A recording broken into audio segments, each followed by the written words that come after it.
అమ్మా జగన్ ఏదైనా చెప్తే చేస్తాడు, చెప్పే ముందు 4 సార్లు ఆలోచన చేస్తాడు, చేయగలిగింది మాత్రమే చెబుతాడు. కానీ చంద్రబాబు నాయుడు అలాంటి వ్యక్తి కాదు.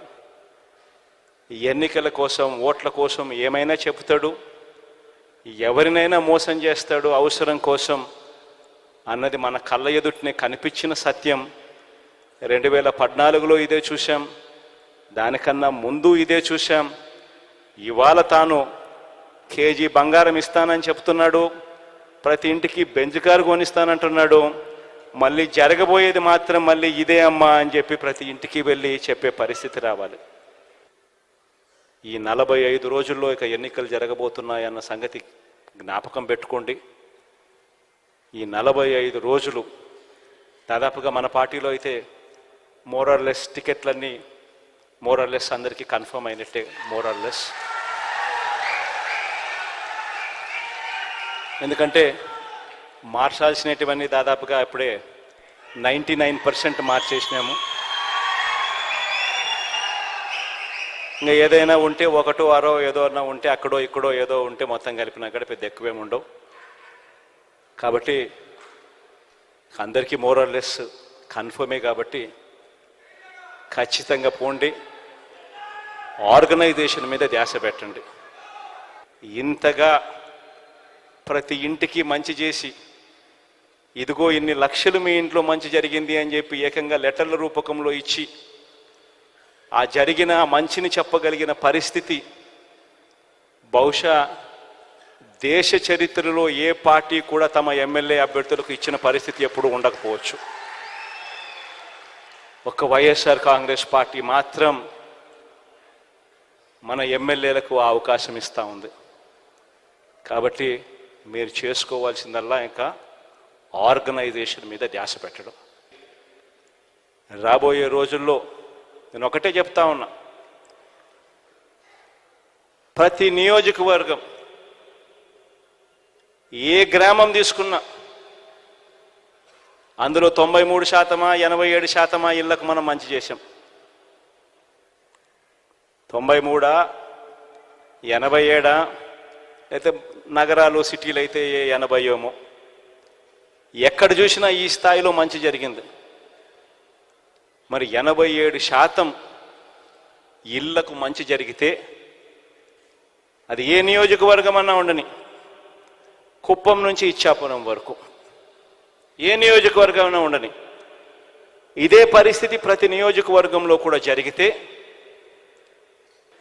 చేయగలిగినది ఏ ఇంట్లో ఎంత మంచి చేశామని ఏకంగా లెటర్లు తీసుకొని పోయి అక్క మీ ఇంట్లో ఇన్ని లక్షల రూపాయలు మంచి జరిగింది అని చెప్పి చెప్పగలుగుతా ఉన్నాం. మరి ఇంత మంచి జరిగినప్పుడు ప్రతి ఇంటికి, ప్రతి గ్రామంలోనూ ఎందుకు మెజారిటీ రాకూడదు? ఆ గ్రామంలో వచ్చే మెజారిటీ ప్రతి మండలానికి ఎందుకు రాకూడదు? ఆ మండలంలో వచ్చే మెజారిటీ ప్రతి నియోజకవర్గానికి ఎందుకు రాకూడదు అని అడుగుతా ఉన్నా.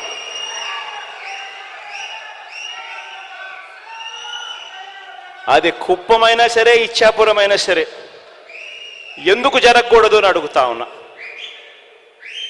ఎస్, కొద్దో గొప్ప మన ప్రత్యర్థులు రకరకాల కాస్ట్ ఫీలింగ్స్ తీసుకొస్తారు. ఎందుకంటే ఇక్కడ జరిగేది కాస్ట్ వార్ కాదు, ఇక్కడ జరిగేది క్లాష్ వార్. పేదవాడు బ్రతకాలి అనంటే వైఎస్ఆర్ కాంగ్రెస్ పార్టీ రావాలి, పేదవాడు బాగుపడాలి అనంటే వైఎస్ఆర్ కాంగ్రెస్ పార్టీ రావాలి, పేదవాడికి భవిష్యత్తు ఉండాలి అనంటే వైఎస్ఆర్ కాంగ్రెస్ పార్టీ రావాలి. ఈ అంశం ప్రతి ఇంటికి కూడా వెళ్ళి చెప్పగలగాలి. ఎప్పుడు జరగని విధంగా జరిగిన గొప్ప కార్యక్రమం కేవలం ఈ 57 నెలల కాలంలో జరిగింది. ఎప్పుడు చూడని విధంగా పరిపాలనలో సంస్కరణలు తీసుకొచ్చాం, మార్పులు వచ్చాయి. అసలు గతంలో ఎప్పుడు ఊహకు కూడా అందల. నిజంగా ఇది సాధ్యమేనా? ఎవడైనా ఎన్నికలకు ముందు ఎవరైనా మనల్ని వచ్చి, మీలో ఎవరినైనా వచ్చి ఇన్ని 100 కోట్ల రూపాయలు, ఇన్ని లక్షల రూపాయలు ప్రతి ఇంటికి ఇవ్వడం, అది కూడా లంచాలు లేకుండా, వివక్ష లేకుండా ఇవ్వడం సాధ్యమేనా అని అంటే మీలో ప్రతి ఒక్కరూ కూడా అలా నవ్వేసి అలా వదిలేస్తారు, సాధ్యమయ్యేది కాదు అనే మాట. కానీ ఈ 57 నెలల కాలంలో లేదు, ఇది సాధ్యమే అని ప్రతి ఇంటికి చూపించగలిగాం. ఎక్కడ లంచాలు లేకుండా, ఎక్కడ వివక్ష లేకుండా నేరుగా అక్క చెల్లెమ్మల ఖాతాల్లోకే నేరుగా ఆ డబ్బులు వెళ్ళిపోయి ఆ అక్క చెల్లెమ్మ కంటికే కనిపించే విధంగా చూపించగలిగాం. ఒక గొప్ప విప్లవాత్మక మార్పు పరిపాలనలో తీసుకొని రాగలిగాం, ఎప్పుడూ జరగని విధంగా, చూడని విధంగా. గ్రామాలలో స్కూళ్ళు మారాయి, ఎప్పుడు ఊహకు కూడా అందలేదు. డబ్బులున్న వాళ్ళకు మాత్రమే ఇంగ్లీష్ మీడియం బడులు,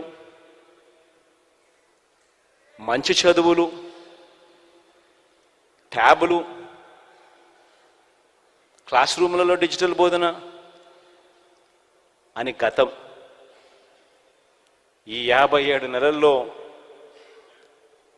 పూర్తిగా ప్రక్షాళన జరిగి ప్రతి పేదవాడు కూడా నిజంగా పేదరికం నుంచి బయటికి పడాలి అనంటే, బయటికి రావాలి అనంటే ఆ ప్రతి పేదవాడికి కూడా క్వాలిటీ ఎడ్యుకేషన్ అన్నది ఎంత అవసరమో గుర్తించి ఆ ప్రతి పేదవాడు వెళ్ళే బడిని ఆ మాదిరిగా క్వాలిటీ ఎడ్యుకేషన్ తీసుకొచ్చిన మనది మాత్రమే అని కూడా చెప్పడానికి గర్వపడతా ఉన్నా. ఇవాళ ఎరుగుతూ ఉన్నది యుద్ధం కేవలం కులాల మధ్య యుద్ధం అన్నది కాదు. ఎవరైనా కులాల మధ్య యుద్ధం అని చెప్పి ఎవరైనా అంటే కాదు. ఈరోజు నా నా నా నా నేను ఎందుకంటా ఉంటానో తెలుసా? ఎందుకంటే వాళ్ళు అట్టడుగున ఉన్న పేదవర్గాలు కాబట్టి. నా ఎస్సీలు, నా ఎస్టీలు, నా బీసీలు, నా మైనారిటీలు అని అంటూనే నా నిరుపేదలను కూడా నేను అంట.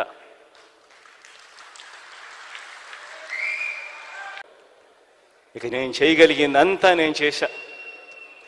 మీ చేతుల్లోకి ఎవ్వడు, ఏ రాజకీయ పార్టీ, ఏ రాజకీయ నాయకుడు ఎప్పుడు ఇవ్వని ఆయుధాలు మీ అందరి చేతుల్లో నేను పెట్టా.